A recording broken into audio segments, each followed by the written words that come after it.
Alhamdulillahirabbil alamin. Alhamdulillahilladzi anzala sakinata fi qulubil mu'minin liyazdadu imanan ma'a imanihim.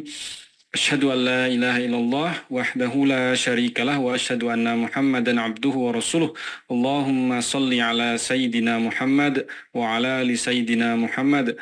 Rabbi shrah li sadri wa yassir li amri wahlul 'uqdatam min lisani yafqahu qawli. Alhamdulillah, segala puji senantiasa kita panjatkan kepada Allah Subhanahu wa taala. Di malam Rabu ini kita kembali berjumpa secara virtual. Alhamdulillah, Allah izinkan kembali kita semuanya untuk bisa kembali belajar. Allah izinkan kita untuk terus berada dalam kebaikan. Allah izinkan kita untuk terus berada dalam sesuatu yang disibukkan dalam kebaikan. Karena kata Imam Ibnu Jauzi pernah mengatakan bahwa anak Adam, manusia itu hanya akan ada dalam dua kondisi. Kalau dia tidak sibuk dalam kebaikan, maka dia akan sibuk dalam keburukan atau kesia-siaan. Ya, nggak ada pilihan lain. Kalau dia tidak sibuk dalam kebaikan, maka dia akan sibuk dalam kesia-siaan atau kemaksiatan. Nauzubillah. Makanya alhamdulillah kita yang hari ini diberikan waktu beberapa jam ya ke depan, dan kita nggak tahu ke depan apakah kita masih ada. Apakah Allah Subhanahu wa taala masih memberikan kita kesempatan hidup. Nah, 1 jam ke depan kita akan kembali belajar. Nah, ini adalah satu nikmat yang harus kita syukuri bersama-sama. Di mana banyak sekali sebetulnya yang pengen ngaji langsung bersama guru kita lewat Zoom, pengen bertanya langsung lewat dengan guru kita, tapi tidak dapat kesempatan itu. Ya, ada yang bisa dapat linknya, tapi nggak sempat gitu ya. Ada yang belum dapat informasinya, dan lain-lain. Nah, Bapak Ibu semuanya, Bang Kakak, Ayah Bunda semuanya diberikan kesempatan bisa dapat kesempatan ini, Masya Allah. Ini adalah suatu hal yang harus kita syukuri bersama. Alhamdulillah. Baik, perkenalkan Ana Alvin Firdaus, Bapak Ibu. Insya Allah akan memandu Bapak Ibu semuanya dalam majelis virtual kita, yaitu Hijrah Bersama UAS. Di majelis ini insya Allah kita akan belajar langsung bersama guru kita, Tuan Guru Ustadz Abdul Somad, di mana materi-materi yang disampaikan nanti sifatnya tematik ya, sifatnya tematik dan biasanya kondisional juga, mengikuti dengan apa yang sedang trending dibahas begitu. Dan insya Allah kita akan banyak belajar tentang pastinya fikih, kemudian tadabbur Quran, sirah, adab dan akhlak, macam-macam. Intinya beberapa hal yang membuat kita, ilmu-ilmu ini yang akan membuat kita menjadi muslim yang kafah, muslim yang paripurna, yang sempurna menjalankan perintah-perintah Allah Subhanahu wa taala. Jadi ketika menjalankan Islam, kita sudah benar-benar berikrar, bersyahadat asyhadu alla ilaha illallah wa asyhadu anna Muhammadar Rasulullah. Kita berkomitmen menjalankan Islam secara utuh, nggak pilih-pilih. Ya, semuanya kita jalankan.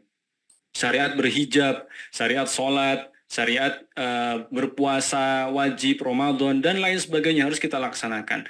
Dan pastinya fikih-fikih yang lain juga harus kita pelajari. Makanya penting dalam proses hijrah kita, dalam berislam itu harus punya guru, harus punya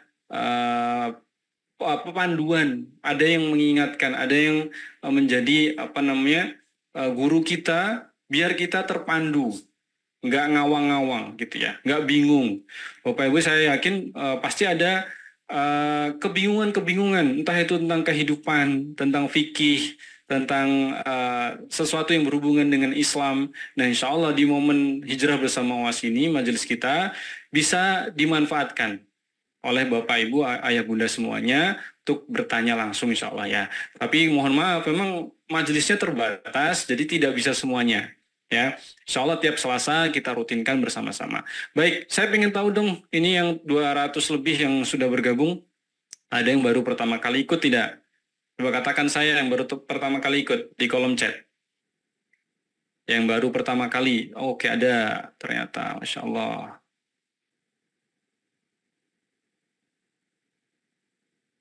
Luar biasa banyak juga ya. Bapak Priyanto, Megawati, Ibu Khadijah, Ibu Yuli, Ibu Anita, Bu Maura, Bu Dina. Kemudian Ibu Intan, Masya Allah luar biasa. Yang baru pertama kali ikut, saya ingin tahu, apa harapannya gitu ya. Pengen dapat apa sih kok mau ikut majelis kita gitu. Pengen dapat apa coba? Di kolom chat berbagi ke kita. Pengen dapat apa? Kenapa mau ikut hijrah bersama UAS ini? Tambah ilmu. Dapat ilmu pencerahan, pengen dapat ilmu, pengen menambah ilmu, Masya Allah. Ilmu dan keberkahan, ilmu dan wawasan, pahala dan ilmu, luar biasa, Masya Allah. Ilmu dan keberkahan hidup, pengen tadris ilmu, Masya Allah. Mau sembuh dan dapat ilmu, Masya Allah. Ingin bisa silaturahim, luar biasa. Baik, Alhamdulillah. Alhamdulillah Bapak Ibu, mudah-mudahan Majelis Hijrah bersama UAS ini bisa memberikan harapan, bisa memenuhi ekspektasi Bapak Ibu semuanya. Insya Allah kita akan terus belajar lewat majelis secara online ini. Meskipun sebetulnya ngaji yang betul itu yang bisa dapat keberkahan langsung itu kita bisa ngaji talaki langsung dengan guru. Itu lebih berkah. Tapi nggak apa-apa, kita manfaatkan teknologi ini dalam kebaikan insya Allah. Makanya supaya majelis kita berkah, apa yang didapat itu bisa kita amalkan gitu ya, bisa kita nanti ajarkan. Bahkan saya mengajak Bapak Ibu untuk open kameranya, buka kameranya pertama, biar guru kita juga ngerti, karena beliau nanti lihat di layar yang sedang diajak ngaji ini ada atau enggak, jangan-jangan tidur. Nauzubillah kan ya, biar berkah majelis kita. Kemudian siapkan buku catatan atau apapun itu yang sifatnya untuk merekam, ya, mencatat apa yang penting supaya Bapak Ibu paham setelah majelis ini apa yang mau diamalkan begitu ya. Kemudian sebisa mungkin sudah dalam kondisi kita mengamalkan yang wajib ya. Kalau kan kita pada Isya nih, kalau belum sholat Isya silakan sholat Isya dulu ya, sholat Isya dulu. Apalagi sebelum sholat maghribnya dikerjakan dulu, Isyanya dikerjakan dulu, jangan salah kaprah. Fikih prioritasnya harus didahulukan yang wajib. Ya, baik. Insya Allah guru kita sudah berada di tengah-tengah kita, Bapak Ibu. Saya mengajak Bapak Ibu semuanya kita awali majelis kita pada malam hari ini dengan melafazkan ta'awuz dan basmalah. A'udzu billahi minasyaitonir rajim. Bismillahirrahmanirrahim. Doa tolabul ilmi, Rabbi zidni ilman warzuqni fahman. Allahumma fakihna fiddin wa alimna ta'wil. Bapak Ibu yang rahmati Allah, seperti biasa, sebelum saya mulai, saya akan ngelilingin Bapak Ibu, akan menjalankan canceling digitalnya. Untuk Bapak Ibu bisa ikut berkontribusi, dapat amal solih. Kita sedang bangun, Bapak Ibu, bangun ruang kelas, ya, ruang kelas. Kemudian kita juga sedang bangun masjid yang namanya Masjid Hajjah Rohana. Bapak Ibu bisa dapat kesempatan amal jariah ini lewat donasi mulai dari Rp10.000. Donasi mulai dari Rp10.000. Bapak Ibu bisa tunaikan di sidak.id/uas. sidak.id/uas. Oke, nanti saya kasih linknya ya setelah kita mendengarkan kajian dari guru kita insya Allah. Nah, kesempatan bisa berwakaf ini tentu tidak semuanya bisa dapat ya. Hanya beberapa yang tentunya dapat ilham, dapat informasi ini. Dan Bapak Ibu yang bergabung lewat Zoom, lewat YouTube ini adalah orang-orang yang beruntung bisa dapat kesempatan beramal sekaligus berilmu juga dengan guru kita insya Allah. Baik Bapak Ibu, insya Allah sebentar lagi kita akan mendengarkan kajian pada malam hari ini. Sudah siap ya? Sudah siap? Nih, baik, ini kayaknya masih nunggu guru kita standby ya. Saya izin Bapak Ibu untuk share screen. Ini adalah perolehan terakhir, himpunan donasi terakhir yang Bapak Ibu Ayah Bunda tunaikan di program Hijrah Bersama UAS ini ya. Bapak Ibu, alhamdulillah selama bulan September ini bulan apa ya? Dari Agustus kemarin Bapak Ibu alhamdulillah terhimpun 84 juta 84 juta yang ini dialokasikan untuk pembangunan pondok pesantren. Pondok pesantren Az-Zahra. Bapak Ibu, alhamdulillah di sini transparansi dana ada semua ya Bapak Ibu ya. Ini donasi yang masuk. Ini 3 jam yang lalu ada yang masuk Rp50.000. Kemudian ada dari Bapak Sali 100.000, Insya Allah. Bu Megawati 250.000 dan lain-lain, Masya Allah, tabarakallah. Kemudian di sini juga ada keterangan yang akan kita bangun seperti apa begitu ya Bapak Ibu ya. Jadi insya Allah ditunaikan 100% untuk pembangunan pondok pesantren Az-Zahra. Bapak Ibu sudah melihat ya perkembangan kita terbaru, 4 lantai sudah terbangun. Mudah-mudahan menjadi amal jariah bagi Bapak Ibu semuanya insya Allah. Amin Allahumma amin. Baik. Silakan bagi Bapak Ibu yang ingin menunaikan infaknya, wakafnya, bisa langsung klik sidak.id/UAS. Saya share ya di kolom chat biar Bapak Ibu bisa simpan linknya. Save linknya. Sambil kita nunggu guru kita masuk. Nah itu dia linknya. sidak.id/UAS. Ya, silahkan diklik linknya. Bisa juga sekarang atau nanti juga tafadhol. Silahkan.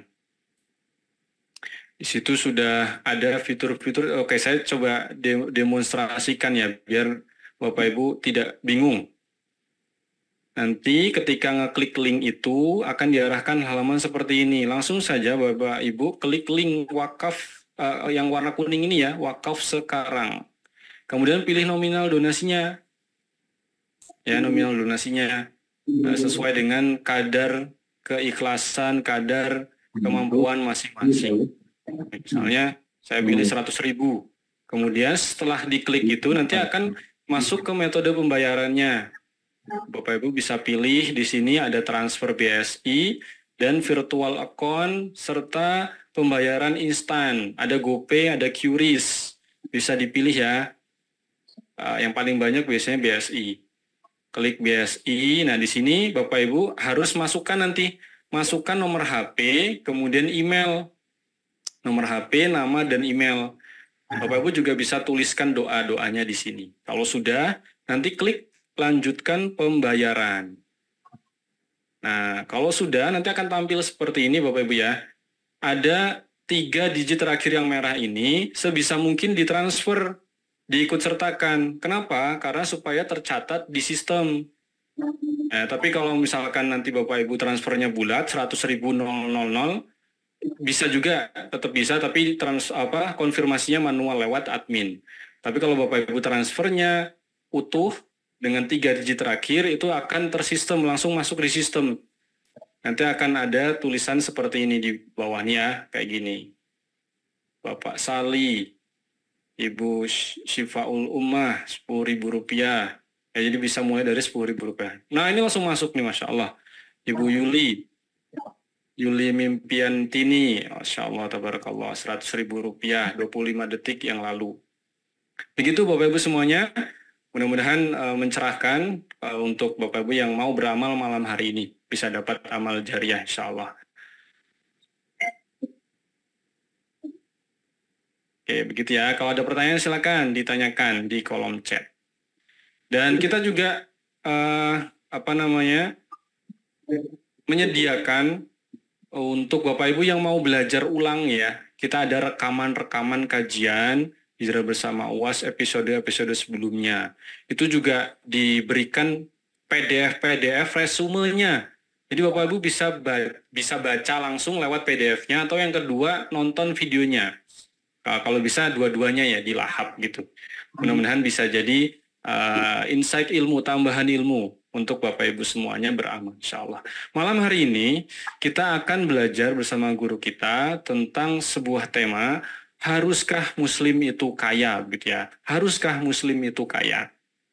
Kenapa tema ini kemudian diangkat? Ini lahir dari kebingungan ya. Kita kan sering mendengar bahwa kalau orang kaya itu masuk surganya paling akhir. Kadang disampaikan seperti itu. Karena hartanya lama dihisap. Dan bahkan harta juga seringkali menjadi sebab kita, sebab manusia itu menjadi ahli neraka. Nauzubillah. Tapi di sisi lain juga kita pernah membaca juga bahwa kefakiran itu dekat dengan kekufuran. Ya, jadi dari kemiskinan ini kemudian seringkali menjadi sebab orang jauh dari Allah Subhanahu wa taala. Jadi kita bingung nih. Jadi dari seorang muslim itu harus kaya atau seperti apa? Nah, di mana letak harta itu di hati seorang muslim? Nah, kita akan mengaji bersama guru kita biar tercerahkan insya Allah. Malam hari ini bersama guru kita, Tuan Guru Ustadz Abdul Somad, haruskah muslim menjadi kaya? Baik, guru kita sudah standby di tengah-tengah kita insya Allah. Kurang lebih ini sudah pas pukul 20.03 ya, lebih 3 menit. Insya Allah kita akan mendengarkan kurang lebih 45 menit. Setelah itu nanti kita akan adakan sesi tanya jawab. Bapak Ibu siapkan pertanyaan-pertanyaannya sebisa mungkin sesuai dengan tema kita pada malam hari ini.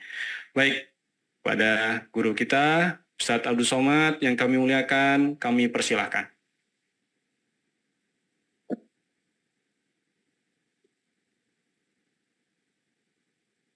Bismillahirrahmanirrahim. Assalamualaikum warahmatullahi wabarakatuh. Alhamdulillah wassalatu wassalamu ala Rasulillah wa ala alihi wa sahbihi wa man tabi'ahu wa mawalah. Subhanaka la ilma lana illa ma 'allamtana innaka antal alimul hakim. Rabbi shrah li sadri wa yassir li amri wa hlul 'uqdatam min lisani yafqahu qawli. Bang Alvin Firdaus beserta seluruh tim yang ada di Pontianak, tim yang ada di Riau, Bapak, Ibu, Abang, Kakak, Adik, sahabat hijrah bersama Ustadz Abdul Somad. Insya Allah mudah-mudahan kita semua selalu diberikan kesehatan zahir dan batin, istiqamah iman dan Islam. Amin ya Rabbal Alamin. Tema kita malam ini, haruskah Muslim itu kaya? Saya tidak menjawab harus atau tidak harus, mesti atau tidak mesti, wajib atau tidak wajib. Saya hanya memaparkan data. Nanti ambillah kesimpulan sendiri.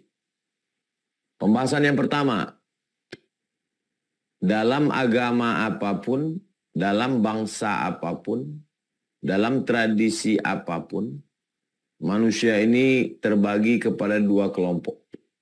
Satu namanya kelompok hedon. Orang-orangnya disebut dengan hedonis. Alirannya namanya hedonisme. Hedon ini selalu menjadikan hidup sebagai puncak kenikmatan. Makan senikmat-nikmatnya, minum senikmat-nikmatnya, perempuan mohon maaf senikmat-nikmatnya, gedung senikmat-nikmatnya. Ini kelompok hedon. Lawan daripada kelompok hedon ini adalah kelompok yang disebut dengan asketis. Orang-orangnya disebut dengan orang-orang asketis. Kelompoknya disebut dengan asketisme. Lawan, konfrontasi dengan kelompok hedonis. Mereka tidak mau berpakaian berlebihan, pakaiannya compang-camping, karena kalau berpakaian berlebihan itu dianggap melupakan Tuhan. Mereka tidak mau punya rumah yang bagus, karena dianggap kalau rumah bagus berarti nanti bisa lupa sama Tuhan. Makanan juga tidak mau, makanan hanya sekedarnya saja, bahkan sebagiannya puasa terus. Lalu kemudian mereka juga menjauhi perempuan. Jadi kalau nanti ketemu di tengah masyarakat ada yang model begini, kita tinggal klasifikasikan. Oh, ini kelompok hedon, ini kelompok asketis. Dalam agama juga ada itu. Agama apapun, ada kelompok hedon, ada kelompok asketis. Karena memang bawaan manusia ini memang begitu. Kita pun berkawan-kawan, ada yang model kawan itu nggak terlalu memperdulikan bajunya, sepatunya. Ini kelompok asketis. Nah, Islam ini masuk yang mana? Nah, nanti bisa ambil kesimpulan sendiri. Oke, pembahasan yang kedua. Setelah kita bahas, pembahasan yang kedua, ada dalam ajaran agama Islam ini bernama zakat. Aqimus shalah wa atuz zakah. Alladzina yuqimuna shalah wa yu'tuna zakat. Siapa yang wajib zakat? Wajib zakat kalau punya 85 gram. Dari mana datang angka 85 gram? Dari siapa yang punya 20 keping uang emas dinar. Satu kepingnya 4,25 gram. 1 gramnya sejuta. 425 gram 4.250.000. Kalau kita bulatkan saja 4 juta biar mudah ngitungnya. Berarti 4 juta kali 85 gram 85 juta bagi 12 bulan berarti umat Islam yang wajib zakat, yang muzaki, sebulannya dia punya pemasukan 7 juta. 7 juta. Baru kena 2,5%. 7 juta.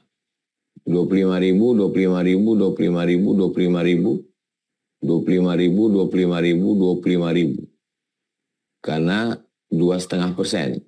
Jadi kalau 7 juta, sebulan dia berzakat 175.000. 25, 25, 25, 25, 25, 25, 25, 175.000. Nah, ini dari pemaparan yang zakat ini sekarang bisa kita kelompokkan. Balik ke nomor 1. Ada hedon, ada asketis. Kira-kira orang Islam ini masuk yang mana? Nggak mungkin masuk asketis. Gimana dia mau punya duit 1 bulan 7 juta, 1 tahun 85 juta, kalau dia asketis? Nah, itu ada yang nulis tengah-tengah.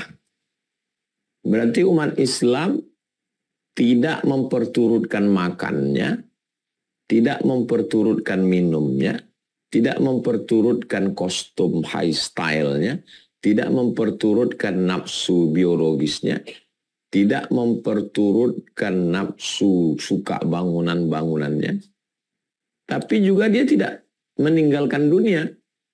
Maka paling tidak dia berusaha, tanam, kerja, bisnis, dan dia 1 bulan bisa dapat 7 juta. Berarti kalau dia dapat 7 juta, 1 tahun dia dapat 85, dia sudah keluar zakat 2,5%. Haruskah muslim kaya? Udah mulai terjawab. Jawab sendiri. Ketiga, haji. Haji itu ada namanya transportasi. Setelah transportasi sampai di sana akomodasi. Sampai di tanah suci konsumsi. Transportasi, akomodasi, konsumsi. Belum lagi nanti kena melanggar aturan kambing. Jadi kira-kira siapa yang bisa melaksanakan ibadah haji? Kaum hedon tidak bisa melaksanakan haji. Kenapa? Karena kaum hedon akan memperturutkan untuk nafsu. Kaum asketis pun nggak bisa melaksanakan haji. Kenapa? Dia tidak bisa membayar transportasi. Dia tidak bisa membayar konsumsi. Dia tidak bisa membayar akomodasi. Kalau gitu Islam itu di mana? Islam itu wa kadzalika ja'alnakum ummatan wasata. Dia pertengahan. Dia tetap nyari uang, nyari duit. Untuk apa kau cari duit? Aku mau bayar zakat. Untuk apa kau cari duit? Aku mau pergi haji. Aku mesti bayar transportasi. Aku mesti bayar konsumsi. Aku mesti bayar akomodasi. Jadi, nah ini ada yang nulis. Jadi mengajar dunia untuk akhirat. Bukan mengajar dunia, mungkin membahasakannya ya. Menundukkan dunia ini untuk akhirat. Jadi orang Islam tetap sama-sama nanam kelapa sawit. Yang ini nanam kelapa sawit, yang ini nanam kelapa sawit. Yang ini nanam karet, yang ini nanam karet. Yang ini garap batu bara, yang ini juga. Terus kita katakan, ini hedon ini. Enggak. Kenapa? Karena yang ini mau rumah bagus, pakaian bagus, kendaraan bagus, makan enak, bini di mana-mana. Ini yang hedon. Sedangkan yang ini enggak. Dia mau bayar zakat, bantu fakir miskin. Dia mau berangkat haji, memberangkatkan orang haji. Jadi mesti dipahami ajaran Islam ini dengan sebagus-bagus, sebaik-baik. Ini tentang haji. Berikutnya poin yang keempat. Tentang kurban. Kurban. 1 ekor kambing atau 1 ekor unta. Itu nggak mungkin dilakukan orang asketis. Dari mana orang asketis punya duit untuk beli kambing, beli unta? Jadi agama Islam adalah agama yang menyuruh orang untuk mampu, punya duit, bekerja, mencari rezeki. Dari 3 contoh ibadah tadi, zakat, haji, kurban. Dapatlah kita tarik kesimpulan, orang Islam itu mesti kaya. Karena kalau tidak, dia tidak bisa berzakat, dia tidak bisa berhaji, dia tidak bisa berkurban. Tapi kalau dia setelah cari, dia tidak dapat, dia tidak berkecil hati. Karena ibadah bukan cuma haji, bukan cuma zakat, bukan cuma kurban. Oke, kita lanjutkan poin kelima. Itu kan pikiran Ustadz Somad saja. Pada prakteknya sahabat Nabi itu gimana? Kita ambil 1 contoh sampel. Sampelnya sahabat Nabi namanya Utsman bin Affan. Utsman bin Affan waktu perang Tabuk. Ada perang namanya perang Tabuk. Dan Utsman ini nyumbang 950 ekor onta, 50 ekor kuda, unta untuk bawa barang-barang dan alat transportasi, 50 kuda ini untuk pasukan perang yang mau cepat, panglima-panglimanya, dan dia nyumbang 1000 dinar, 1 keping uang dinar, 4,25 gram, dia nyumbang 1000 dinar. Jadi kalau 4 juta kali 1000, 4 miliar. 4 juta kali 1000, 4 kali 10, 40 juta, 4 kali 100, 400 juta, 4 kali 1000, 4 miliar. Belum dihitung unta. Unta hitung sendiri. Kalau 1 ekor unta 50 juta, kuda hitung sendiri. Berapa harga kuda. Jadi untuk uangnya saja dia nyumbang 4 miliar. Pertanyaannya, apakah mampu orang asketis nyumbang 4 miliar? Orang hedon juga punya uang 4 miliar. Tapi dia juga tidak bisa. Karena dia akan pikir, masa aku keluarkan 4 miliar ini hanya untuk nyumbang? Bagus aku buat rumah baru, kendaraan, relief-relief yang cantik, perhiasan-perhiasan. Asketis dengan hedonis tidak bisa melakukan ajaran Islam. Yang asketis tidak bisa berbuat karena tidak ada harta. Yang hedonis tidak bisa berbuat karena orientasi dia dunia. Terus saya dapat apa kata hedonis? Berikutnya yang keenam. Masih Sayyidina Utsman bin Affan. Utsman itu ketika meninggal dunia, berapa harta warisannya? Karena sahabat Nabi itu kalau meninggal warisannya dihitung. Untanya 1000 ekor. Dirhamnya 30 juta dirham. Dinarnya 150.000 dinar. Jadi kalau dihitung itu sekarang, menurut hitungan hari ini, September 2024, 2,5 triliun. 1 triliun 1000 miliar. 2,5 T harta warisan Sayyidina Utsman bin Affan yang masih mengalir sampai hari ini. Nanti kalau ke Madinah ada rumah wakaf.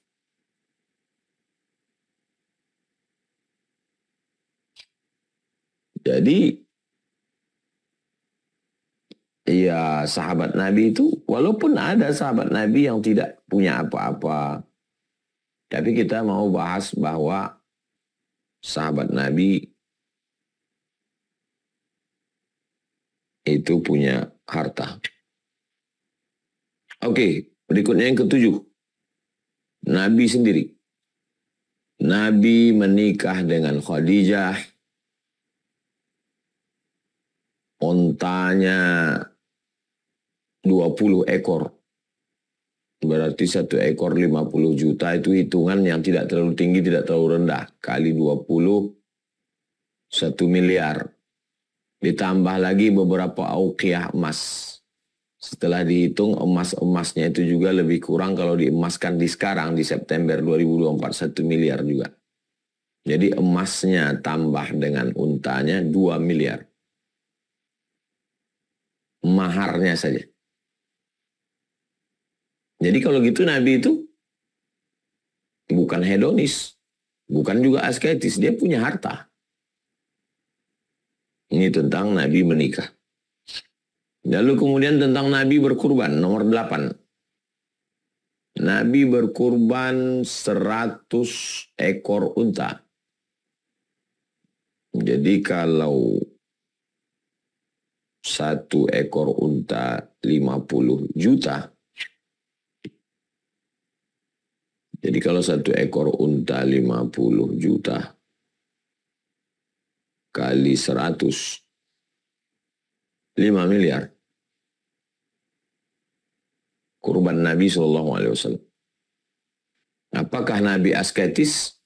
Ya jawab sendiri. Saya tidak mau menjawab.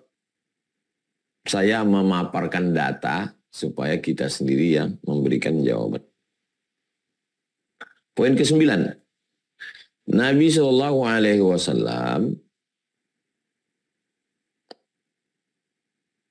ketika perang Badar tahun kedua Hijrah mendapatkan la taqillu an khamsina alfi dinarin, 50.000 keping uang dinar. 50.000 keping uang dinar. 1 kepingnya 4,25 gram, 4 juta, kali 50.000 keping. Hasil ghanimah harta rampasan perang Badar itu 50.000 keping kali 4 juta. 1 keping dinar itu 4,25 gram sama dengan 200 miliar. 200 miliar. Jadi ya begitulah Nabi, sahabat Nabi. Jadi kita cerita fakta nih, data sekarang. Perang Badar tahun kedua 200 M. Oke, berikutnya 10. 10 tentang bangun masjid. Man bana masjidan. Siapa yang bangun masjid? Banallah mithlahu baitan fil jannah. Allah bangunkan untuknya satu tempat di surga. Terus gimana orang asketis mau bangun masjid? Kau kenapa nggak kerja? Kenapa nggak tanam sawit? Kenapa nggak tanam karet? Kenapa tidak dagang? Ini hanya melalaikan dari dunia. Loh, terus gimana mau booking tempat di akhirat? Bangun masjid. Ibadah dalam Islam itu ibadahnya orang kaya. Bangun masjid. 2.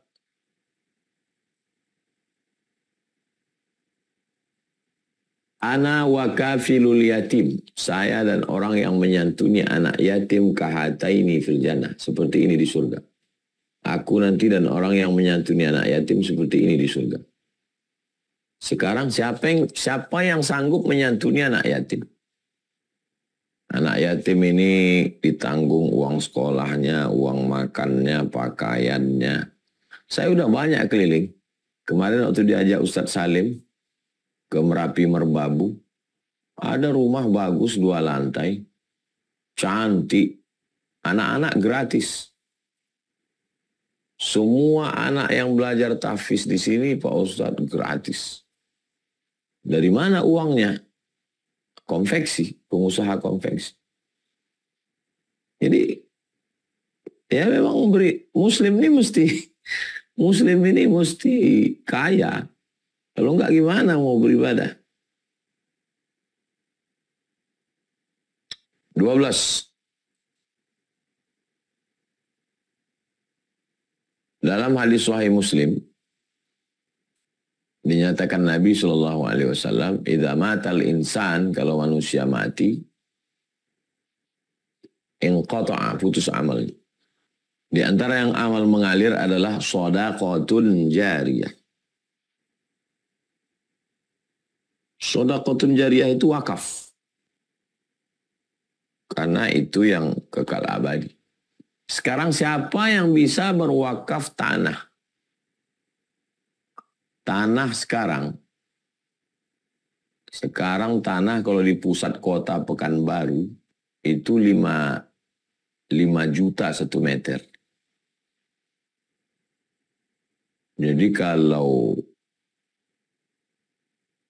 500.000 1 hektarnya 5 M. Berarti 50 miliar. 1 hektar tanah di pusat kota, 50 miliar. Bangunan asrama Mahat Az-Zahra yang 4 lantai, itu harga bangunan 17 M. Siapa yang sanggup melakukan itu? Siapa jamaah yang mengirimkan 2-3 sak semen, batu bata, kerikil? Kita nggak pernah buat proposal ke gubernur, kita tidak pernah bawa ke konglomerat.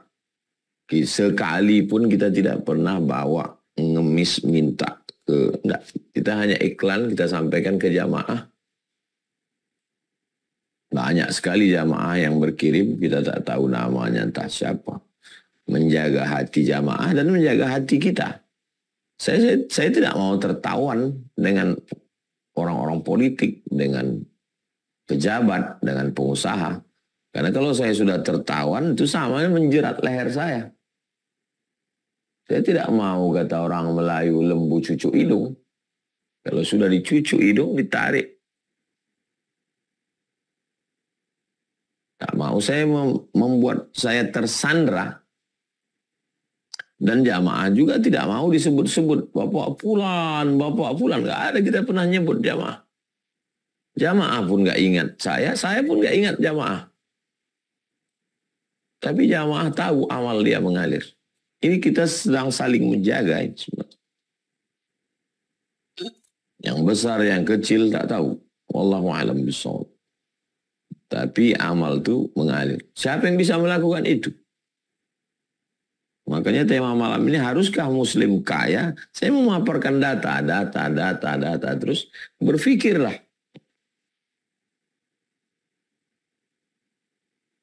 Tiga belas mayat-mayat yang masuk ke liang lahat ditanya, wahai mayat-mayat, seandainya kalian mau hidup lagi, kalian mau apa? Kata mayat, laula akhartani ila ajalin qarib. Berikanlah kami waktu untuk hidup sejenak saja. Terus kalau ada waktu sejenak, kalian mau apa?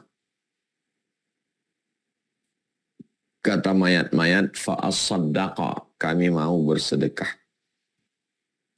Terus siapa yang bisa bersedekah itu? Mayat-mayat mana yang mau bersedekah itu? Mayat fakir miskin atau mayat orang kaya? Itulah ajaran Islam. Kalau mayat fuqara, du'afa, masakin, Kata dia, kami hidup berzikir, kami hidup sholat sunat, kami hidup ajalin qarib. 14.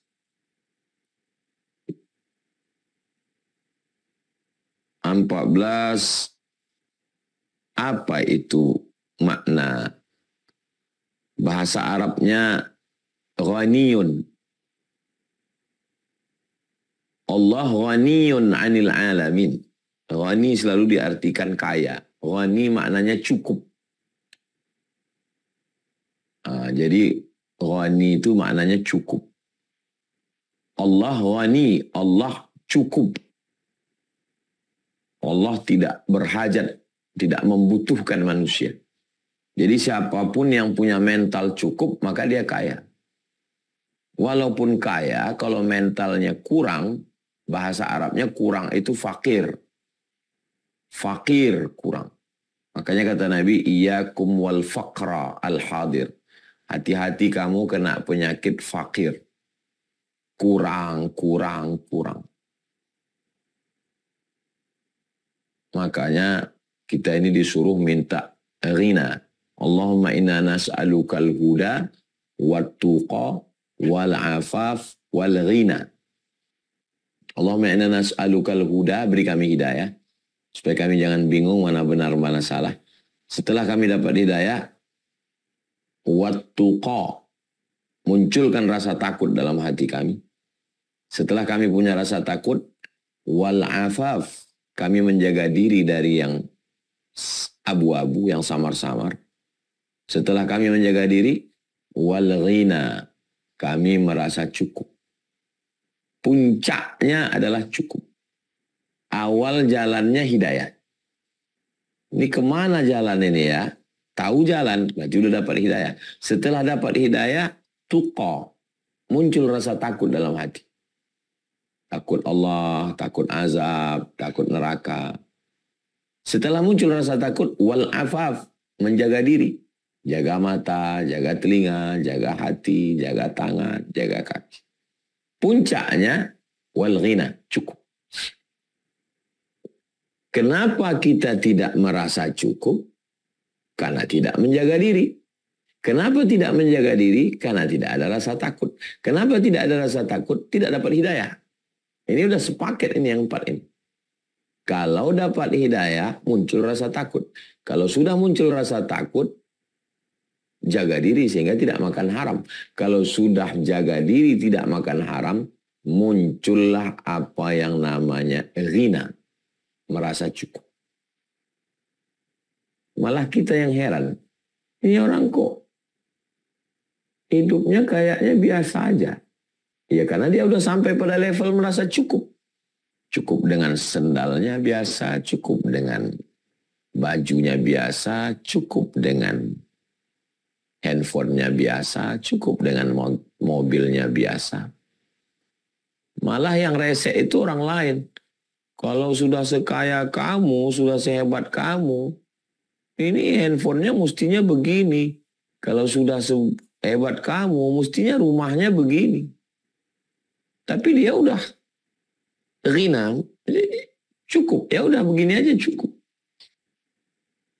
Nah, jadi dipahami makna ghina di situ dalam Islam adalah, jadi kedatangan Islam itu memperbaiki definisi kita selama ini yang namanya takut itu, takut miskin, takut susah, takut mati.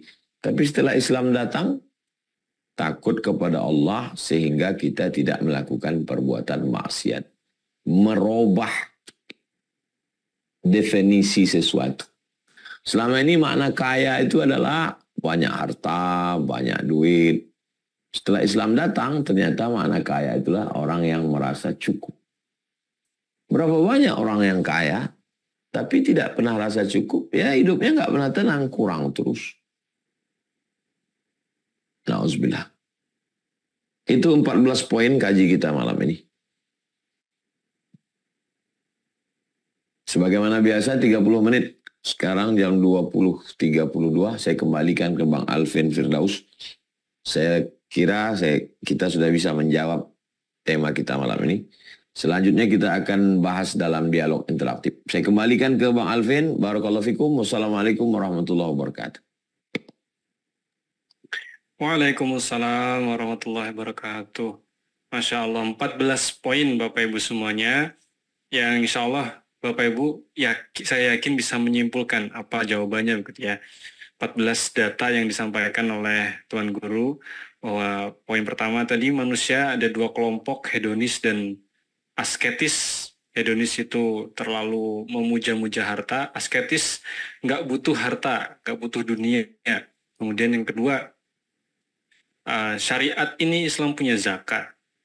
Kemudian syariat ini juga punya haji. Islam punya syariat berkurban. Bagaimana para sahabat Utsman bin Affan yang sodakohnya 1.000 dinar ketika perang Tabuk. Dan poin-poin lainnya ya, Nabi menikah dengan mahar 2 miliar. Nabi berkurban juga dengan sangat banyak hewan.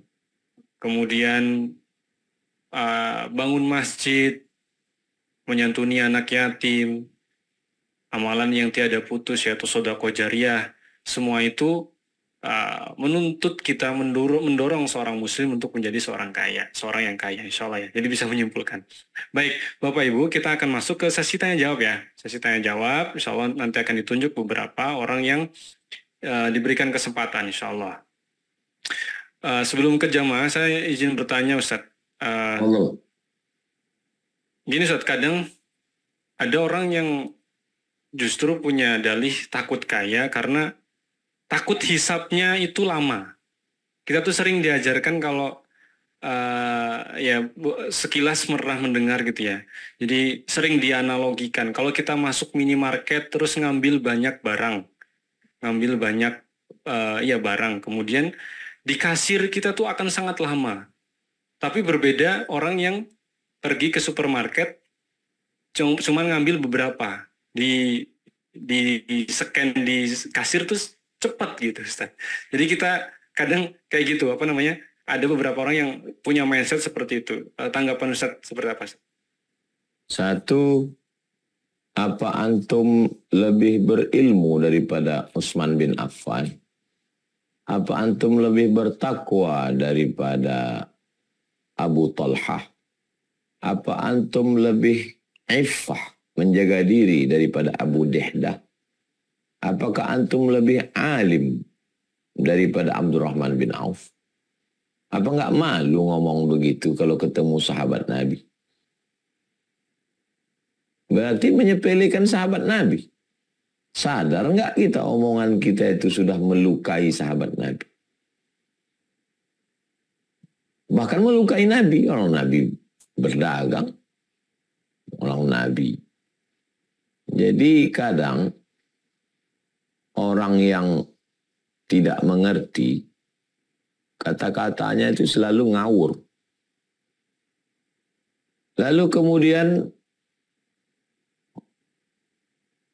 jangan sampai kemalasan kita dilegitimasi dengan agama. Sebetulnya dia malas mau kerja, malas.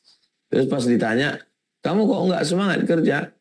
Ya nanti kalau ini lama hisapnya nanti. Itu orang yang begini ini dosanya 2 kali. Pertama dosa malas. Yang kedua melegitimasi kemalasan dengan agama.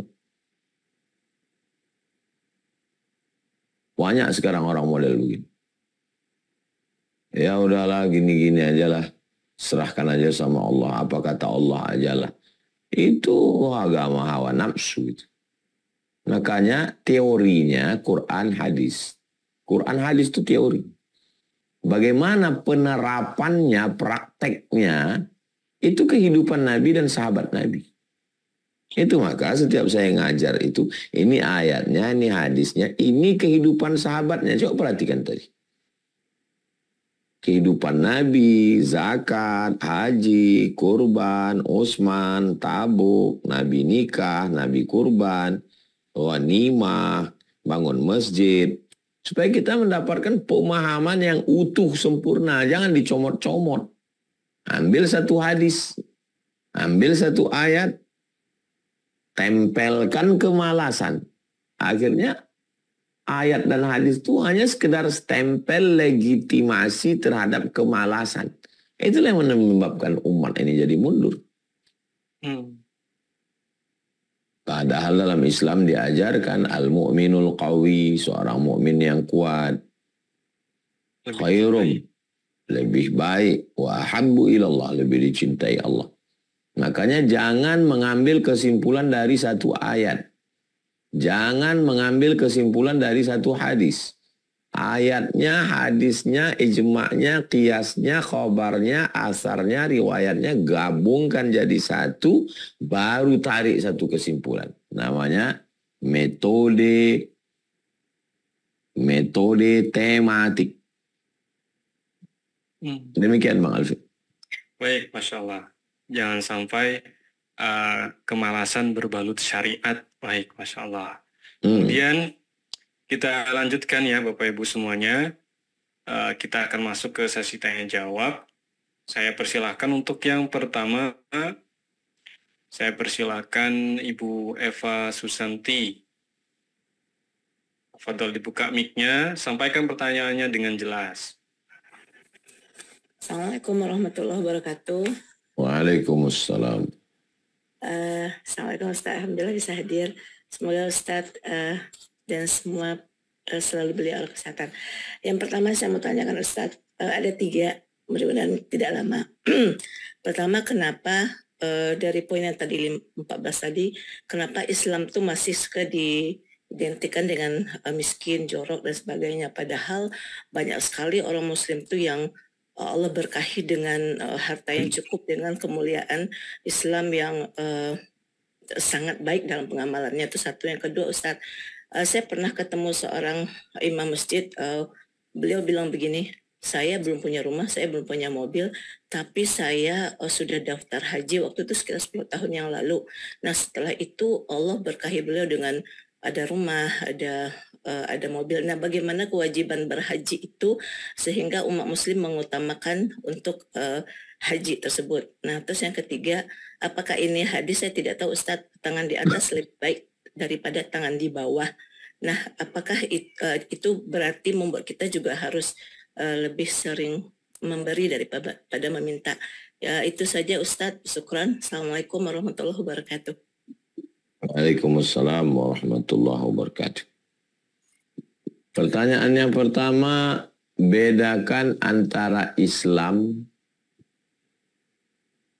dengan orang Islam dengan ajaran Islam. Bedakan antara orang Islam dengan ajaran Islam. Contoh, at-tahuru syatrul iman. Kesucian itu setengah iman. Itu ajaran Islam. Setelah tablik akbar, sampahnya numpuk di tanah lapang. Itu orang Islam. Padahal ustadznya udah ngasih tahu, Bapak Ibu bawa sampah-sampah, tunjukkan Islamnya rahmatan lil alamin. Begitu pulang, tengok bertimbun itu sampah. Itu orang Islam. Lalu, kenapa Islam identik dengan kotor? Orang Islamnya atau ajaran Islamnya? WC. Tengoklah WC, masjid WC, kotor. Nah, maka kalau kita mau perbaiki, sinkronkan antara ajaran Islam dengan orang Islamnya. Orang Islamnya mesti ingat. Kenapa Islam itu identik dengan kemiskinan? Orang Islamnya berarti tidak mengamalkan ajaran Islam. Yang kedua, walillahi 'alan nasi hajjul bait. Allah mewajibkan haji ke Baitullah man istata'a ilaihi sabila, bagi siapa yang mampu. Mampu di situ 4. Mampu administrasi, transportasi, mampu konsumsi, mampu akomodasi tempat tinggal, mampu ilmu. Berilmu, sehat badan, Orang yang tidak mampu, la yukallifullahu nafsan illa wus'aha. Jadi yang ibu dengar tadi itu motivator. Saya sudah store ONH. Maksudnya dia store ONH. Sekarang kan di Indonesia store dulu. Ya, yang namanya buka rekening ya enggak masalah. Pergi datang ke Kementerian Agama, buka rekening. Berapa boleh buka rekening sekarang? Sekian juta. Ya buka aja, daftar.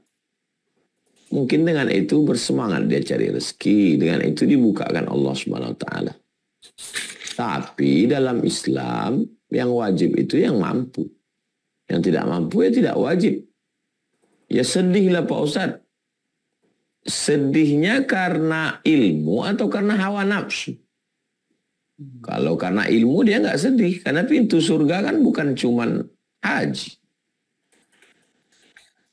8 pintu surga. Ada masuk melalui sholat, ada masuk melalui puasa babur rayyan, ada masuk melalui sedekah.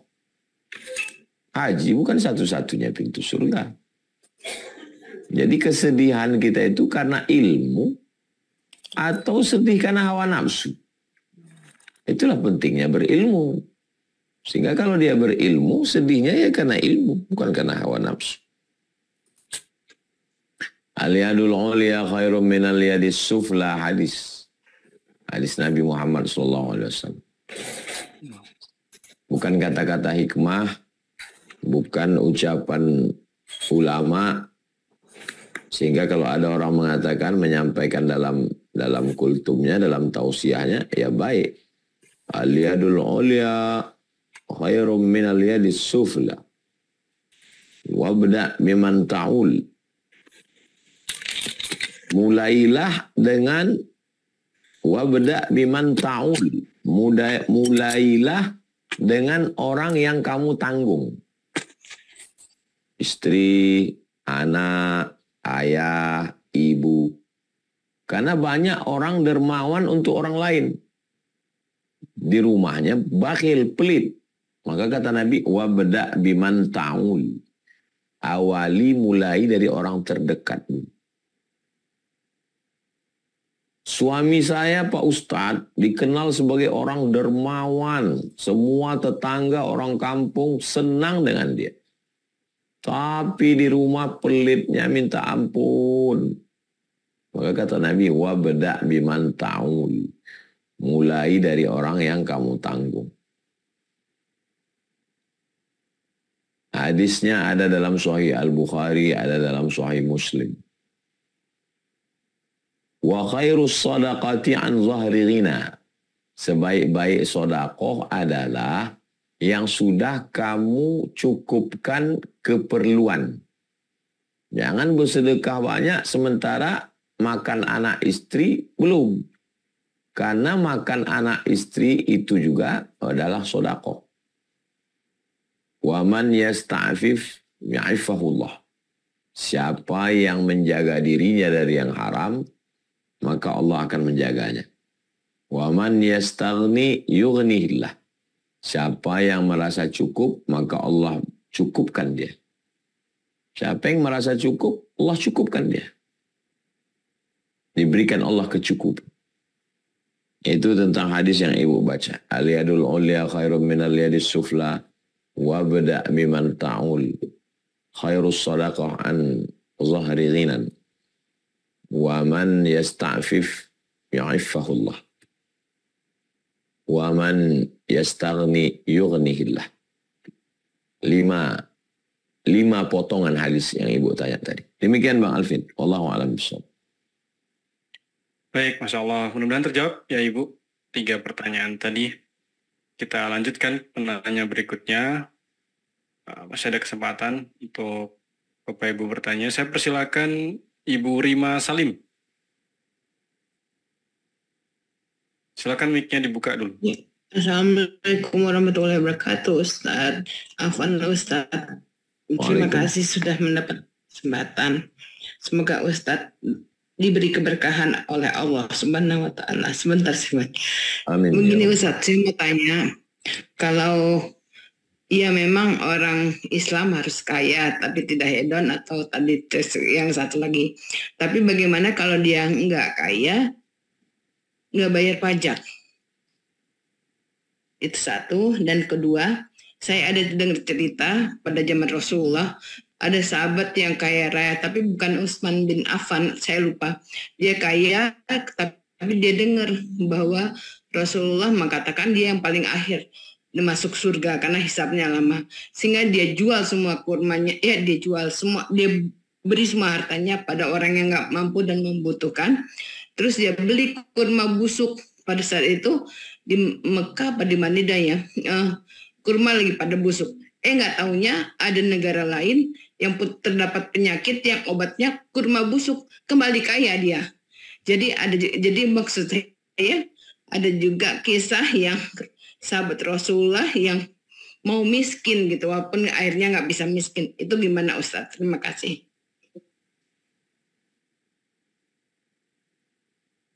Baik. Tentang membayar pajak, itu adalah kesepakatan tokoh-tokoh pendiri negara. Bersepakatlah tokoh-tokoh ini membuat negara, namanya Negara Kesatuan Republik Indonesia, NKRI. Lalu tokoh-tokohnya yang ada di dalam mewajibkan pajak. Beda sama zakat. Zakat itu bukan kewajiban yang diwajibkan berdasarkan kesepakatan tokoh. Tokoh-tokoh ini yang dipilih oleh rakyat, DPR RI, DPRD Provinsi, DPRD Kabupaten Kota, bisa mengamandemen undang-undang. Sedangkan umat Islam, kalau kumpul semua ulamanya nggak bisa mengamandemen Quran, itu nggak bisa. Karena itu dari Allah. Bahwa tokoh-tokohnya ini bersepakat untuk meniadakan pajak, bisa. Karena batu bara, nikel, emas, minyak kita banyak, maka dengan ini kita amandemen tidak ada pajak. Bisa aja. Nah, jadi melawan hukum negara itu melawan aturan manusia. Nah, saya mau menjelaskan kedudukan ini. Saya bukan mau mengajak Bapak Ibu untuk melawan aturan negara. Saya bayar pajak. Datanglah ke kantor pajak. Cuman saya mau menunjukkan bahwa ini kesepakatan manusia. Coba lihat video tahun 80-an. Cari video di YouTube tahun 80-an. Suasana di Jakarta tahun 80-an. Orang bawa motor nggak ada pakai helm. Karena waktu itu manusia belum sepakat wajibnya helm.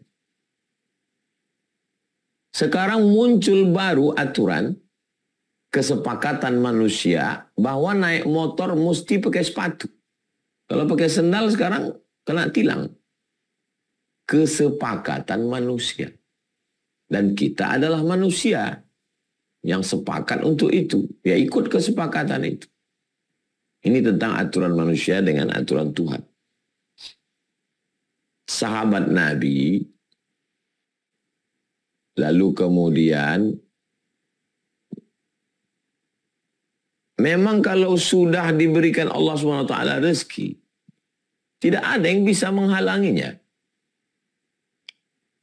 Iyamsaskallahu bidurrim fala kashifalahu illahu. Kalau kamu dapat musibah, tidak ada yang bisa menyingkapkannya kecuali Allah. Wa yuridka bi khairin fala radda li fadlih. Kalau Allah mau memberikan kamu kebaikan, tidak ada juga yang bisa menolaknya. Siapa yang bisa menolak? Apa kata Nabi kepada Abdullah bin Abbas? Ya ghulam, wahai anak kecil.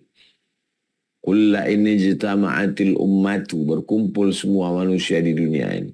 Ala ayyadurruka bisyai'in, ingin memudaratkanmu, memiskinkanmu, menyusahkanmu, menyantetmu, membunuhmu, memenjarakanmu.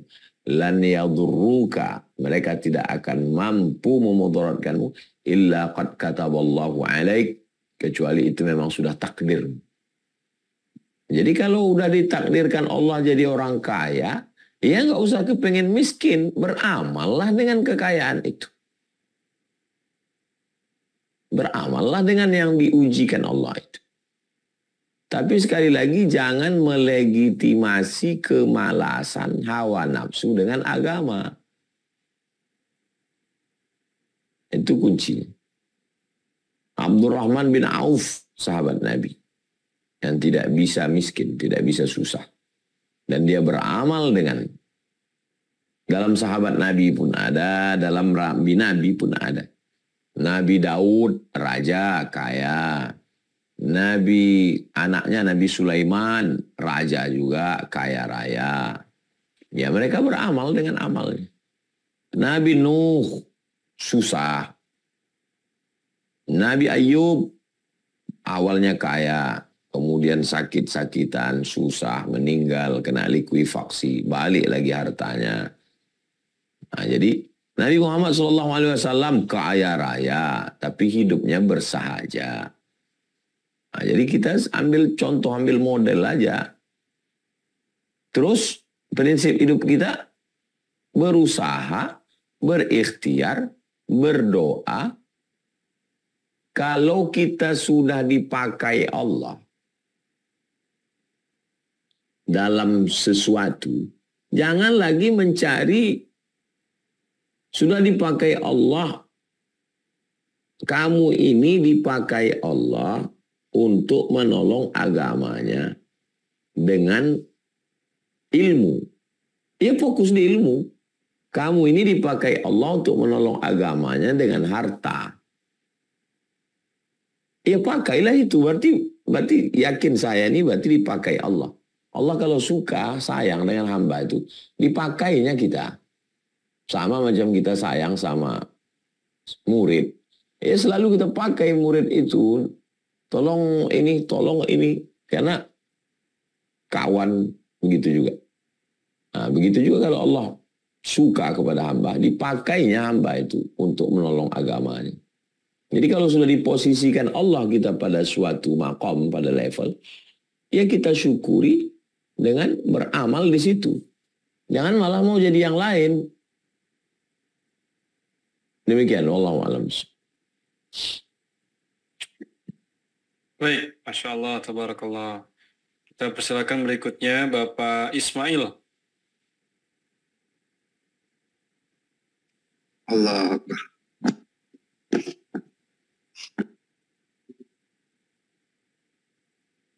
Silakan Bapak, mic-nya dibuka dulu.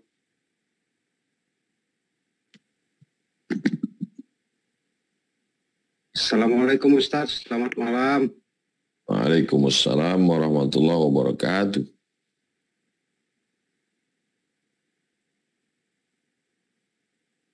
Jangan dimatikan mic-nya Bapak, itu mic-nya mati lagi. Allah Akbar. Ya, silakan. Ya, Ustaz, selamat malam Ustaz. Assalamualaikum. Ini Ustaz, saya ada mau nanya. Ada satu hadis nih Ustaz. Jadi insyaallah bismillahirrahmanirrahim. Dari Abu Sa'id Al-Khudri radhiyallahu anhu, dia berkata, aku mendengar Rasulullah Shallallahu alaihi wasallam bersabda, sesungguhnya Allah mencintai hambanya yang bertakwa. Endorse, berdiri Ma'had Nurul Azhar Riau, Nurul Azhar Kalimantan, bisa buat tablik akbar, bukan untuk saya pribadi. Sehingga bisa anak-anak ngapal Quran, bisa buat anak-anak gratis. Jadi bukan berarti dengan ini lalu saya tinggalkan ini, lalu saya pergi ke hutan. Karena viral ini menjadi fitnah. Kalau kita sudah dipakai Allah pada makom sesuatu, pakailah makom itu untuk menolong agama Allah. Jadi nggak usah risau. Berbahagialah orang yang dikasih Allah rezeki, rezeki ilmu, rezeki hafal Quran, rezeki harta yang tidak dikenal orang. Ya nggak perlu terkenal. Tapi kalau sudah diangkat Allah Ta'ala, renungkan sejenak ini untuk diri saya, untuk hawa nafsu, atau untuk mengenalkan. Itu perlu kita nanya ke guru, nanya ke Habib. Allah membuat kamu begini supaya kamu mengenalkan Muhammad. Kenalkan tentang Muhammad. Berarti saya harus banyak cerita tentang Nabi Muhammad. Allah membuat kau begini supaya kau ceramah, supaya orang percaya, supaya kau bisa bangun pondok. Bangun pondok sebanyak-banyaknya. Nah, kemana saya pergi? Buat tabligh akbar, buat penggalangan dana, percaya orang, peletakan batu pertama, buat pondok. Bukan pondok saya. Kalimantan buat pondok, di Sulawesi buat pondok. Ya pondok yayasan kawan-kawan, sahabat-sahabat.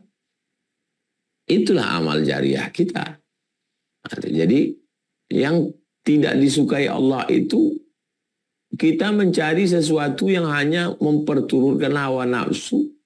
Terus sampai kemana? Viral, masuk TV, dikenal orang. Terus habis itu apa? Apa tujuannya? Mau apa kita? Nah, jadi ada orang yang mastur, ada orang yang masyhur. Nabi Musa dipakai Allah pada masyhur. Ya beramal dia dengan itu. Nabi Khidir dipakai Allah dengan mastur. Ya beramallah dengan masturnya itu. Saya kalau tausiah di satu daerah. Ini tabligh akbarnya sama saya ini sekali. Tapi habis ini nanti kamu mesti perbaiki tahsin bacaan Quran. Cari pondok-pondok, cari ustaz-ustaz, cari kiai kita. Yang di pondok fokus ngajar. Habis ini nanti baca kitab sifat 20, akidahnya, wujud kidam bako, fikihnya, fikih mazhab syafi'i. Cari kiai-kiai kita yang di pondok-pondok. Ngaji lagi. Jangan cukup hanya tabligh akbar. Kita udah ada posnya masing-masing. Ada yang penyerang di tengah lapang. Ada yang jaga gawang. Ada yang back. Masing-masing. Demikian Bang Alvin. Wallahu a'lam. Baik, begitu Pak Ismail, mudah-mudahan terjawab pertanyaannya. Kita lanjutkan supaya waktunya efisien. Berikutnya Bapak Yusuf Muhammad Ibrahim. Padahal dibuka mic-nya dulu. Bisa? Oke. Silakan.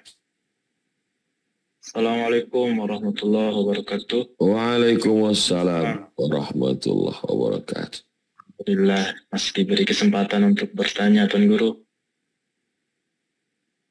Sebelumnya perkenalkan sama saya Burhan, asal saya dari Lombok. 2 bulan lalu Tuan Guru pernah sempat mampir di kampung saya juga untuk mengisi pengajian. Dan saat ini posisi saya sedang berada di perantauan Tuan Guru. Jadi pertanyaan saya ini sebenarnya sering saya dengar di ceramah-ceramah Tuan Guru juga di YouTube, tetapi supaya lebih lebih terjawab langsung tanpa Tuan Guru. Di pertanyaan saya di sini selama merantau di perantauan di luar negeri Tuan Guru, jadi tidak pernah bisa melaksanakan sholat Jumat dikarenakan posisi masjid juga jauh sekali dari tempat saya tinggal dan saya bekerja. Demikian Tuan Guru, itu saja. Terima kasih. Assalamualaikum warahmatullahi wabarakatuh. Waalaikumsalam warahmatullahi wabarakatuh. Sholat Jumat itu syaratnya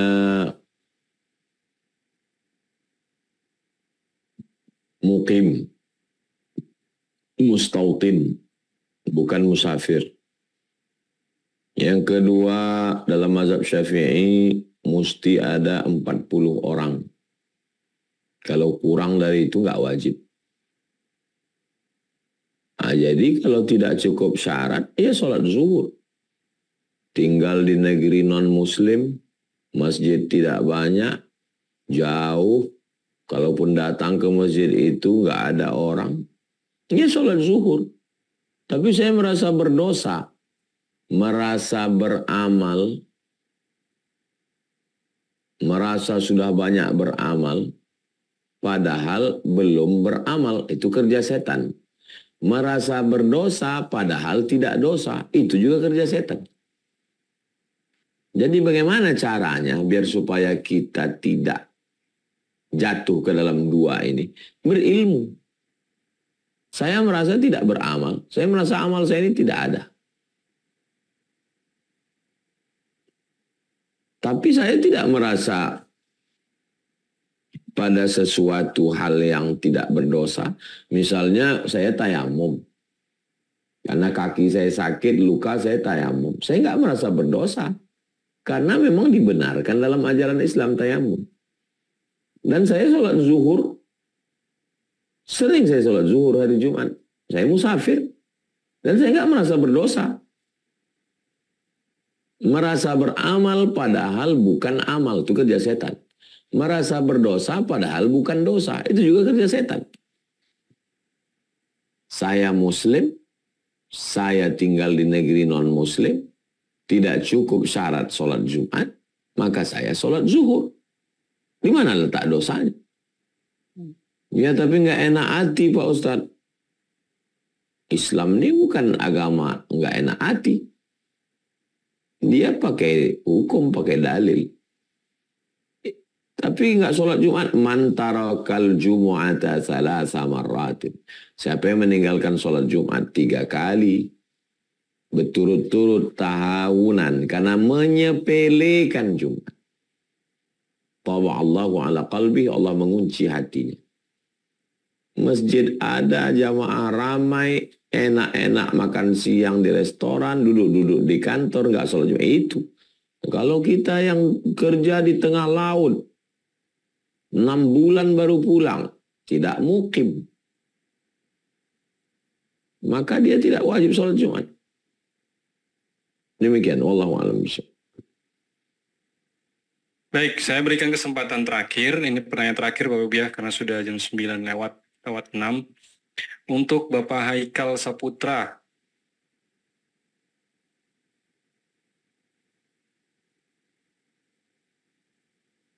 Baik. Terima kasih, Ustadz. Assalamualaikum warahmatullahi wabarakatuh. Waalaikumsalam.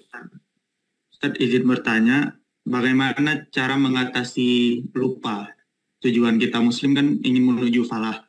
Apalagi di tengah akhir zaman kayak gini, terutama untuk kami anak-anak muda. Terima kasih Ustadz.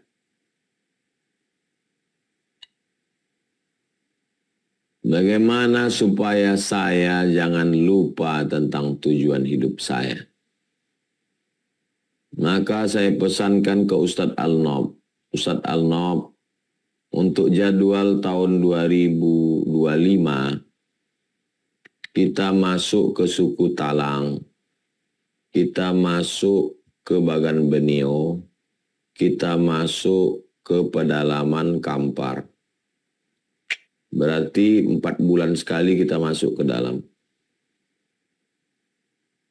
Selama 3 bulan sebelum masuk, siapkan siapa yang mau kita bawa, apa yang mau kita bawa. Supaya ingat, kalau saya datang diundang bupati, gubernur, wali kota, pengusaha, mabuk saya dunia ini, lupa saya. Maka untuk mengingatkan, kita masuk ke pedalaman. Siapa yang mau menasihati saya? Siapa yang mau menceramahi saya? Ya suka hati saya, mengatur jadwal saya. Tapi saya mesti tahu kemana arah saya. 2, saya jangan hanya menceramahi orang tentang mati. Saya mesti ingat mati. Maka saya mesti menengok orang yang setengah mati. Saya mesti ke rumah sakit. Pekan lalu ke rumah sakit. Menengok orang sakit. Supaya saya ingat bahwa tak selamanya saya sehat. 3, saya mesti menengok orang mati. Mengantarkan sampai ke liang lahat. Menengok lubang kuburnya. Biar saya ingat. Biar ingat saya bahwa saya akan mati. 4, saya siapkan kain kapan. Ada digulung dalam kamar. Saya tunjukkan ke istri saya. Biar supaya dia pun ingat mati. Biar supaya dia siap kalau saya mati. Jangan terkejut dia. Aku nanti kalau mati ini kainnya. Baru tadi siang saya bilang. Aku kalau mati jangan ada kata sambutan-sambutan. Aku tak mau. Jangan nanti kalau aku mati sambutan dari Pak Camat, sambutan dari Pak Lurah, sambutan. Jangan ada sambutan. Tak ada sambutan. Sampai lama-lama kita dikuburkan. Mati, mandikan, kapan kan, bawa langsung. Jangan ada sambutan-sambutan. Ingat tuh saya bilang. Baru siang tadi saya cakap. Jangan takut cerita mati. Siapkan kain kapan mati. Siapkan lubang mati. Ini samping almarhumah mak saya ini jangan pakai. Kalian mau pakai sana, mau pakai sini, pakailah. Tapi yang di samping ini jangan. Aku kalau mati pas jadwal Sumatera Utara, sini kuburku nanti. Tapi kalau aku ceramah di Kalimantan, di Sulawesi, tak usah jenazahku bawa pulang. Kuburkan di situ. Ziarah baca Yasin dari jauh sampai. Mesti selalu ingat mati. Ingat mati, ingat mati. Masuk ke kampung, masuk ke hutan. Tengok orang sakit, tengok orang mati, tengok liang lahat. Demikian, wallahu a'lam bishawab. Terima kasih Ustaz. Barakallah. Baik, Masya Allah, tabarakallah, alhamdulillahirrabbilalamin. Pukul 9:11 Bapak Ibu. Saya mohon maaf untuk Bapak Ibu, Ayah Bunda semuanya yang belum dapat kesempatan. Mudah-mudahan nanti di pertemuan berikutnya, ya, pekan selanjutnya kita bisa berdiskusi lagi, belajar lagi lebih banyak tentang Islam. Bapak Ibu yang rahmati Allah, insya Allah kita cukupkan ya. Ustadz, izin Ustadz untuk menutup pada materi pada malam hari ini, saya izin bertanya Ustadz ya. Tadi sempat disampaikan oleh Ustadz bahwa kan kita tahu Ustadz ya, bahwa hari ini tuh orang Islam itu terkesan banyak kalah dalam berbagai sisi. Kita itu kecondongannya miskin, kurang harta, kemudian di sisi pendidikan juga kita kalah, politik kita kalah, apapun itu, bahkan teknologi dan lain sebagainya kita kalah, Ustaz.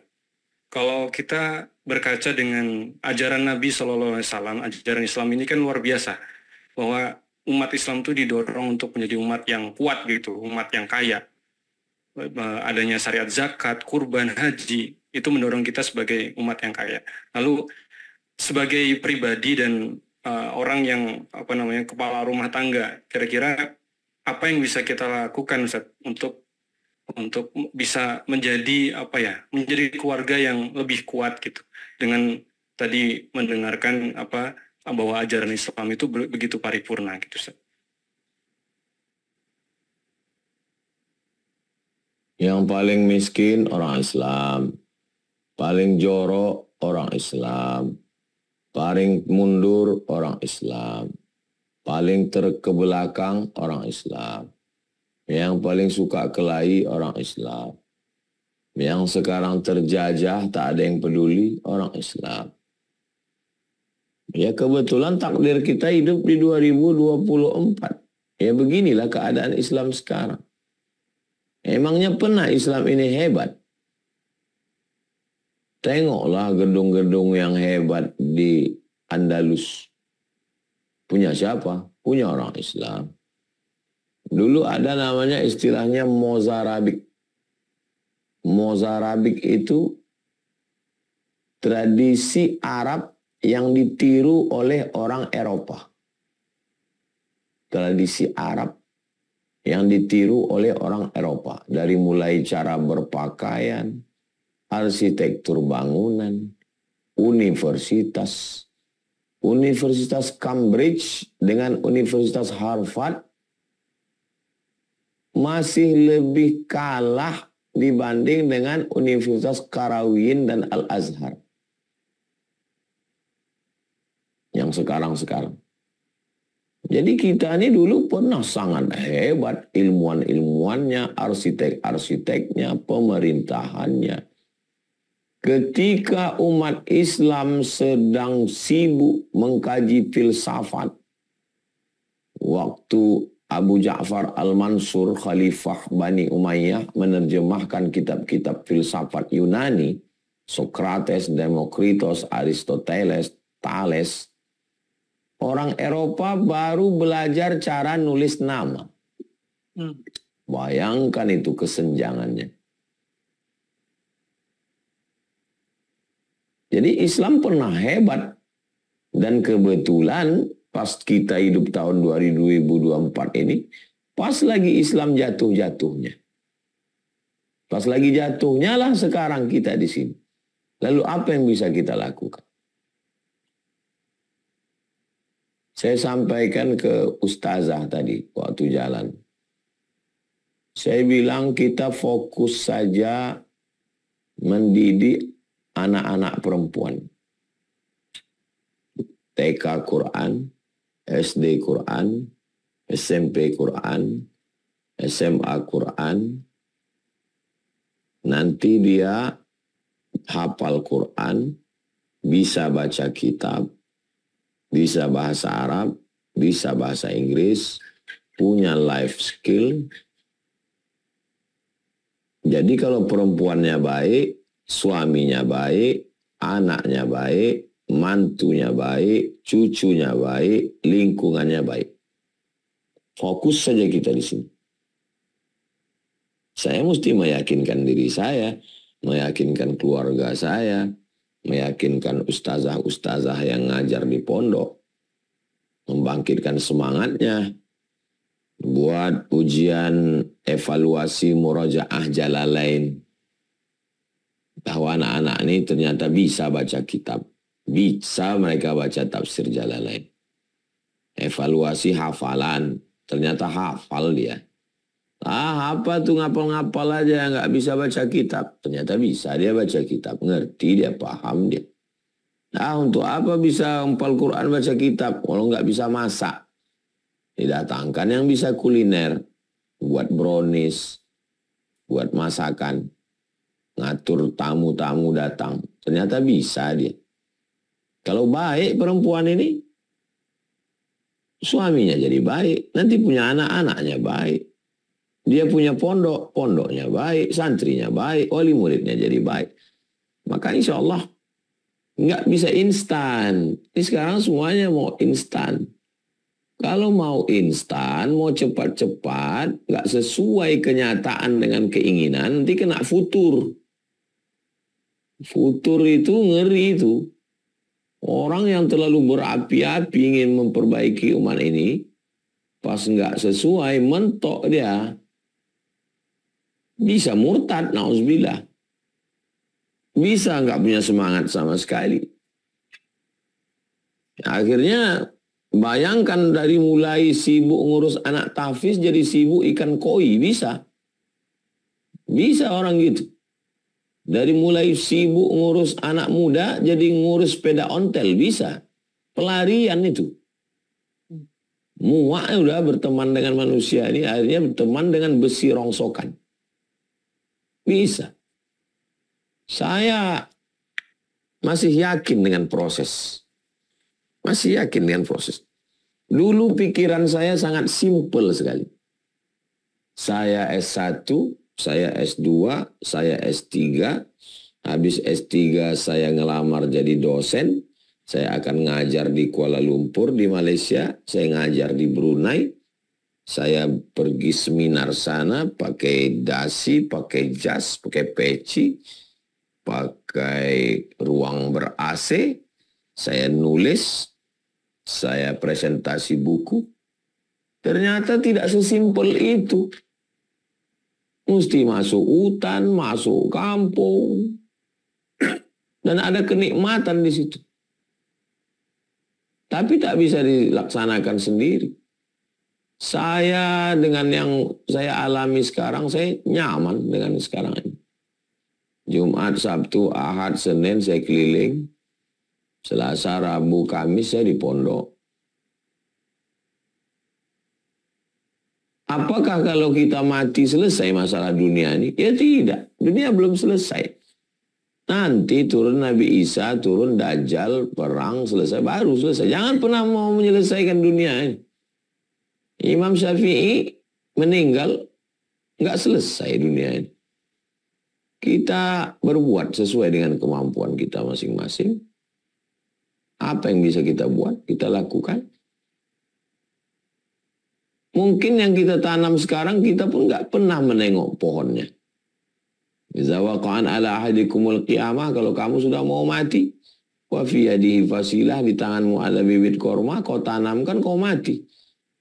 Jangankan makan buahnya, nengok pokoknya pun nggak pernah. Tapi bukan berarti kita putus asa. Apakah saya akan melihat santri-santri ini nanti punya pondok? Nggak tahu saya. Saya optimis aja. 3 tahun kalian hafal Quran, 3 tahun kalian baca kitab. Aku mau kalian selesai S1, baru kalian pulang ke kampung. Kalian mesti punya pondok. Kalian mesti punya santri. Kalau mati saya di jalan, saya sudah berbuat. Ya teruskan nanti oleh santri-santri.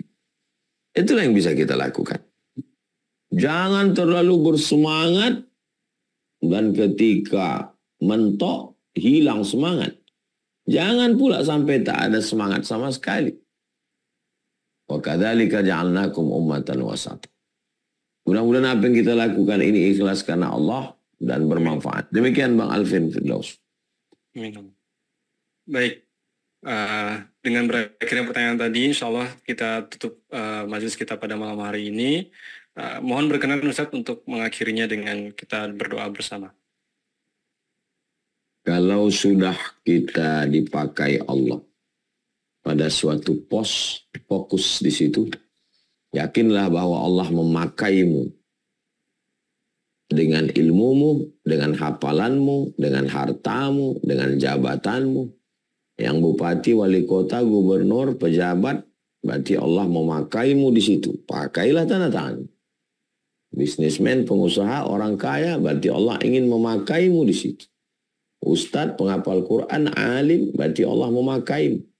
Ibu rumah tangga, berarti Allah memakaimu dengan jabatanmu sebagai ibu-ibu, sebagai emak-emak.